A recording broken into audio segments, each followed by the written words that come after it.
nggak nyangka ternyata Ruben banyak memendam Sorry. cerita. Jadi selama ini Ruben tuh nggak pernah cerita-cerita sama teman-temannya atau sama aku gitu. Jadi dia sekian lama memendam banyak cerita yang dia pikir dia bisa kuat untuk menyimpan itu, menghadapi itu, tapi ternyata berat banget gitu. Dan kaget-kaget banyak cerita-cerita yang di luar dugaan gitu. Yang ya sebenarnya kalau dilihat eh, kenapa Ruben akhirnya speak up ya karena mungkin akumulasi dari sekian lama mendam perasaan dan banyak cerita yang kita sendiri termasuk aku juga kaget baru tahu gitu. Ada hal-hal yang sangat melukai perasaan Ruben udah sekian lama gitu dan baru diungkapin sekarang karena berkaitan dengan anak-anak tuh, hak asuh anak. Jadi kesana sih kaitannya. Dan sebelum dan setelah syuting podcast pun Ruben tuh nggak mau menceritakan detail hal-hal apa ya boleh dianggap perilaku lain atau sikap-sikap dari mantan istrinya gitu. Jadi aku lihat dia sebenarnya masih respect Sarwenda sebagai ibunya anak-anak. Ini yang harus dipahami juga sama teman-teman gitu. Mas, artinya ketika podcast itu berjalan, apa sih sepenglihatan Mas Nanda terkait mungkin bebannya Ruben Onsu sendiri, mungkin dari gestur, raut muka, apa yang dia rasakan bertahun-tahun? Aku kenal Ruben ya, tahu Ruben, teman-teman Ruben juga pasti bisa lihat di situ. Di situ Ruben dia nggak ada nangis-nangis di situ, nggak ada terlihat emosional. Tapi kalau kita lihat ya, aku ngerasain dia tuh bener-bener lagi apa ya, lagi bener-bener menahan perasaannya, campur aduk tuh antara kecewa, sedih, luka. Jadi wah deep banget, dalam gitu. Dan aku sih berharap Ruben nggak sakit lah, dia tetap bisa beraktivitas, harus sehat lahir batinnya gitu. Dan ada juga yang aku tangkap sebenarnya kalau nonton podcast aku dengan Ruben itu sebenarnya kan ungkapan rasa hati Ruben menjelaskan segala macam. Sebenarnya ini clue untuk baik itu Wenda, Jordi adiknya gitu. Ada pihak-pihak yang disebut di situ yang mestinya kita ambil positifnya ya. Positifnya adalah itu clue. Seperti Ruben bilang soal Jordi ya. Ada dia komunikasi, telepon, menghubungi. Nah, mestinya Jordi lebih tahu apa yang mesti dilakukan. Gitu. Jadi ambil positifnya bahwa sebenarnya itu mungkin kode atau sign atau bisa membuka komunikasi yang lebih baik. Gitu. Artinya kan pihak-pihak di luar mereka sendiri kan artinya mengompori lah Jordi apapun Sarwenda sendiri yang pada akhirnya mereka lebih kemakan omongan orang luar. Ini sangat disayangkannya seperti apa sih Mas Nanda? Ya Ruben kan sendiri bilang ya bahwa tidak mungkin seorang Sarwenda melakukan hal-hal tersebut kalau nggak ada kompornya gitu kan. Ya berarti kan itu udah jelas ya bahwa memang ada pihak-pihak yang terlihat bukannya ingin mendamaikan konflik tapi memperkeruh situasi. Dan itu udah diingatkan berkali-kali dan semestinya direspon juga dengan positif dan baik gitu. Bukan dengan negatif atau emosi gitu. Karena kita lihat sendiri kan efeknya kan nggak main-main ya. Udah ada petisi boykot lah gitu, ada isu cancel culture, terus jumlah followers yang turun, live juga sepi, dikasih emoticon. Kita tahu semua itu adalah fakta.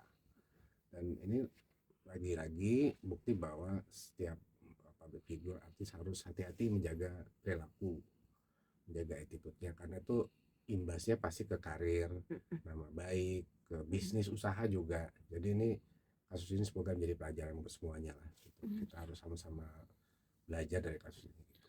Mas Anda Mas, tadi Mas kalau kan waktu di podcast itu Ruben juga sebetulnya dalam sekali dia bilang bahwa saya nggak akan pernah ngebiarin kepala Ades itu kena air hujan. Dalam artian kan itu curhat terdalam dia. Pertanyaannya sih gini, Mas Anda waktu sama Ruben itu apakah juga mengenal sosok Jordi, dan yang kedua adalah seluka itu ya Ruben terhadap Jordi? Aku tahu Jordi dari dulu. Dan aku tahu juga seorang Ruben itu pejuang keluarga. Dia pekerja keras dan ketika dia punya rezeki, dia sangat perhatian sama orang-orang sekitar. Entah itu keluarga inti, rumah tangganya, anak-anaknya, pasti adik-adiknya juga, adiknya dan keluarganya lah gitu. Dan aku tahu dari dulu juga dengan Jordi, Ruben juga membangun bisnis, kita semua orang tahu. Dan pakai ada nama besar Ruben di situ. Gitu, sama dengan halnya Sarwenda dalam meniti karir solo dan sampai menikah dengan Ruben juga ada peranan besar seorang Ruben dan sedikit mungkin peranan aku di situ. Jadi wajar kalau memang Ruben ternyata menyimpan luka itu pada Jordi. Bagaimanapun adik kandung dengan kakak itu ada hubungan darah yang nggak bisa dihilangkan, dan juga ini amanah dari orang tuanya Ruben, terutama papanya terakhir dia ngomong sama aku gitu. Jadi jeripaya seorang kakak ya, kasih sayangnya seorang kakak yang dia pengen adiknya juga maju pendidikan yang lebih bagus dari kakaknya gitu, dan lebih sukses, itu adalah memang aku lihat dari dulu Ruben sangat support itu ke Jordi gitu. Dan kenapa endingnya begini juga kan akhirnya jadi sedih banget kan gitu, sayang banget gitu. Kenapa nggak bisa diselesain baik-baik? Karena kalau nggak diselesain baik-baik nggak ada untungnya juga. Semua udah kena imbasnya lah. Termasuk Ruben. Ruben itu dibilang dia tidak happy dengan kasus ini. Dia berterima kasih banyak orang yang mensupport dia, teman-teman dan masyarakat, netizen. Tapi dia nggak bangga dengan itu dan malah sedih, malah itu membuat dia tuh menyesalkan, menyayangkan gitu. Sebenarnya nggak perlu lah rame-rame kayak begini kalau komunikasinya berjalan dengan baik antara dia, Sarwenda, Jordi dan yang lain-lain. Oke, Mas, ketika bicara soal Jordi kan mungkin sebelum hal ini meledak ke publik, Bensu sendiri sebelum-sebelumnya kan memang sangat pertikaian adik kakak ini kan sangat kelihatan sekali ya di ranah sosial media, apalagi ketika live Jordi selalu men-spill, memberikan clue akan bongkar aib kakaknya atau apalah segala macam. Mungkin apa sih yang Mas Anda tangkap ini, apa yang pengen dilakukan Jordi ataukah memang ini balas dendam Jordi terhadap, apa mungkin merasa diperlakukan tidak baik oleh Bensu atau seperti apa sih? Iya, kalau Bang Jordi nggak berkenan sama Ruben ya, ada hal-hal yang dia membuat ada kemarahan tertentu atau apalah itu ya, ya bisa sebaiknya sih diselesaikan dengan baik-baik ya. Entah mau komunikasi langsung dengan Ruben atau ya terserah statement apapun gitu. Dia udah mengungkapkan semacam menyimpan rahasia besar seolah-olah gitu kan. Ya rahasia besar tuh apa sih gitu, dan untungnya apa juga buka-bukaan. Dan Ruben kan udah bilang mempermalukan, membuka aib orang harus hati-hati, jangan sampai nanti aib sendiri terbuka gitu. Biasanya begitu ya. Itu sebenarnya apa ya, sebenarnya bijak sih, itu udah warning juga sebenarnya. Tapi ya kalau itu mau dilakukan ya terserah, kembali lagi kepada Jordinya gitu. Jordi mau dikenal sebagai seperti apa ya itu tergantung dari Jordi sendiri ya kan gitu. Jadi ada yang berhubungan baik dengan kakaknya atau enggak ya itu hak Jordi, udah gede juga kan gitu. Dan Jordi pasti tahu konsekuensinya lah. Tapi Mas Anda mengenal sosok Jordi gak sih, dan ada perubahan gak sih dulu dengan yang sekarang? Ya, yang aku tahu dulu Jordi itu orangnya santun, baik, pintar, orangnya mau belajar, jiwa bisnisnya ada, dan Ruben mensupport itu dan mempercayakan Jordi untuk bergabung dalam suatu perusahaan gitu.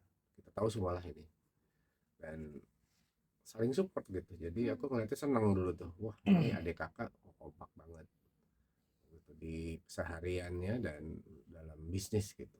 Aku berpikir ini udah ideal banget gitu, menjadi contoh yang keren gitu ya. Nggak nyangka sih kayak gini akhirnya. Tapi ada yang bilang Ruben tuh sosok kakak yang keras. Betul, dalam hal apa ya, seorang kakak dia tipikal yang mendidik. Ruben itu orangnya gitu. Dalam dunia keartisan juga gitu, ada artis baru biasanya itu dikasih masukan, Ruben disupport. Itu kan banyak cerita lah gitu, dari artis-artis sama banyak orang lah soal itu. Itu namanya mendidik. Keras itu dalam konteks yang mendidik, bukan keras yang marah-marah nggak ada alasan nggak jelas gitu.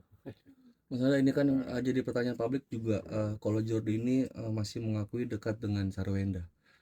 Yang pertanyaan saya, seberapa besar sih Mas Nanda masalah Ko Ruben sama Jordi ini sampai segitunya gitu?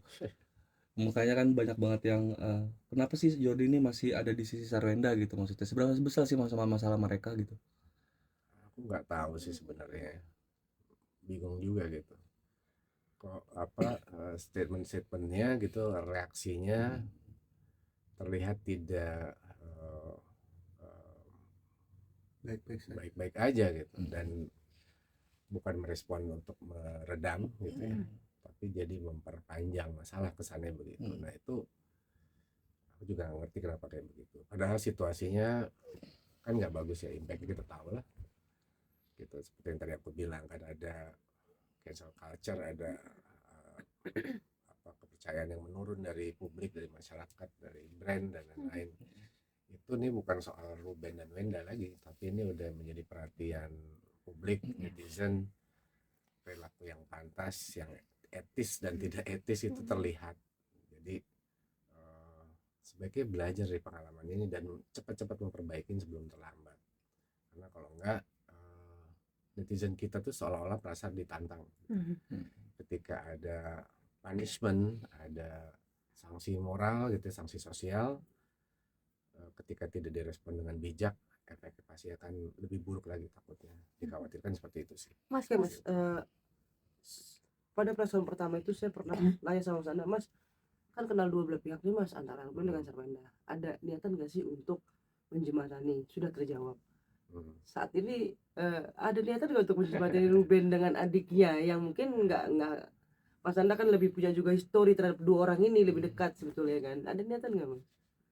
Aku takut salah paham nanti ketika ingin memediasi atau menjadi penengah ya, karena tergantung juga dari respon pihak Jordi.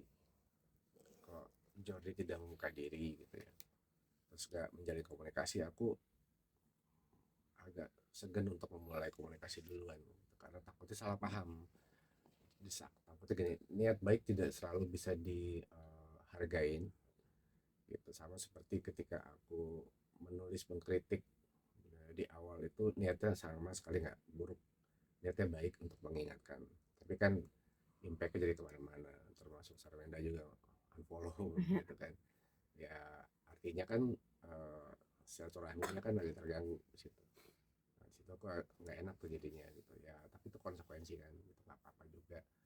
Nah, untuk Jordi juga sama seperti itu. Kalau memang diperlukan ya silakan, aku terbuka, pintu dari aku sih terbuka. Mas, ya tadi artinya pada akhirnya di-unfollow Sarwenda. Tidak ada komunikasi mungkin lanjutan ataupun mencoba berkomunikasi dengan Mas Anda, tahu-tahu di-unfollow, gimana Mas? Ya nggak apa-apa, tuh haknya dia. Mungkin dia nggak berkenan ya, mungkin dia pikir aku nggak mensupport dia atau apa. Cuma kan ya gimana ya, aku harus di tengah dalam artian nggak yang benar-benar ya nggak gitu. Ketika dia sebagai public figure, sebagai artis, perilakunya tidak etis, nggak pantas, ya harus diingetin. Begitu pula Ruben, nanti suatu saat Ruben juga misalnya ada sikap yang tidak berkenan, yang nggak bagus, jadi contoh ya kita tegur bareng-bareng, itu kan konsekuensi public figure ya gitu. Itu sosmed di unfollow, mungkin WA atau yang lainnya di blok nggak mas? Oh nggak tahu.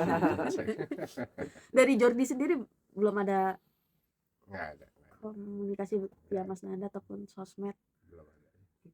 Mas, terakhir Mas dari saya, after podcast pasti kan ada ngobrol ya Mas gitu.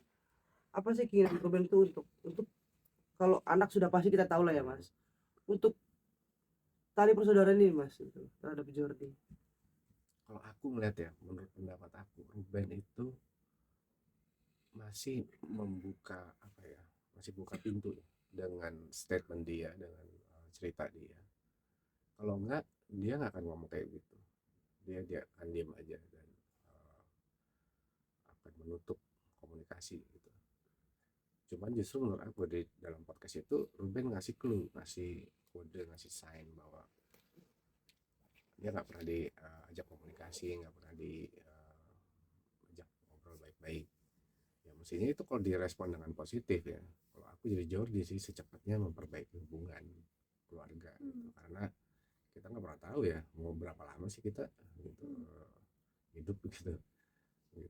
Jangan sampai jadi penyesalan lah gitu. Jadi dalam artian apapun itu Ruben tuh masih peduli lah ya sama Jordi. Ya Yang tersirat seperti itu kan. iya, karena kalau Ruben kalau udah benar-benar marah itu benar-benar dia nggak mau ngomong, dia nggak mau cerita. Itu karakter Ruben, ada dalam podcast aku yang sebelumnya tahun kemarin sama Ruben. Jadi sifatnya Ruben itu kalau dia masih marah-marah, dia masih negur, masih ngomong, itu berarti dia masih peduli. Nah, tapi kalau dia udah diem, benar-benar diem, nah itu udah benar-benar dia udah nggak kuat tuh nahan emosinya tuh. Jadi menurut aku masih belum terlambat sih sepertinya gitu. Mas mungkin tadi ada aku, kalau melihat cast ini dari awal ya semua sumbernya ujung-ujungnya karena uang nggak sih? Karena ya mungkin Wenda tidak mendapatkan apa yang diinginkannya, jadinya dia mencoba seperti itu. Karena melihat kerja keras Ruben kita tahu luar biasa, soal di 200 juta per bulan, siapa yang sanggup kalau nggak Ruben? Gimana nih Mas? Putusan pengadilan 75 ya. Ya itulah Ruben ya, bukannya gimana ya, dia pekerja keras, kita tahu lah dia live juga bisa tengah malam, subuh gitu, sampai aku ngatain Ben, woi istirahat woi, jangan sampai sakit gitu. Kasihan banyak orang yang bergantung sama dia juga kan gitu. Dia juga banyak kegiatan sosial yang dia nggak pernah ceritain ke orang-orang kan gitu. Jadi banyak yang dia pikirin, yang dia sumbangkan gitu tanpa dia harus ngomong-ngomong.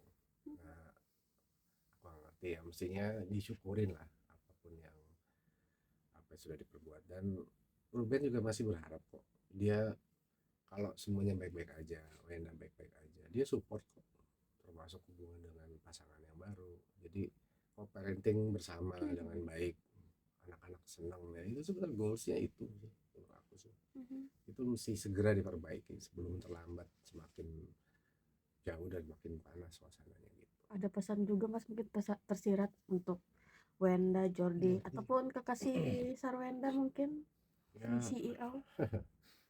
menurut aku gini, semua kan udah merasakan konsekuensi dari masalah ini, semua pihak.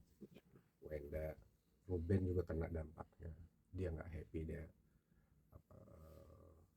luka ya. Jordi juga, Wendy juga, aku tahu lah di balik sikap semua orang pasti punya alasan masing-masing. Tidak ada yang 100% salah, tidak ada yang 100% benar. Semua punya alasan masing-masing, punya ego, punya perasaan, punya hati. Jadi sekarang kita fokus cari solusinya bareng-bareng untuk supaya semuanya terselamatkan, semuanya lebih baik lagi kondisinya, termasuk terutama buat anak-anak. Kalau memang sayang sama anak-anak gitu. Tinggal nunggu tanggal 15 sidang nanti ya Mas? Ya kan juga nggak pengen juga kan panjang masalahnya gitu. Kasihan kan, itu impactnya kan semua udah ngerasain, termasuk ke fans dan pekerjaan.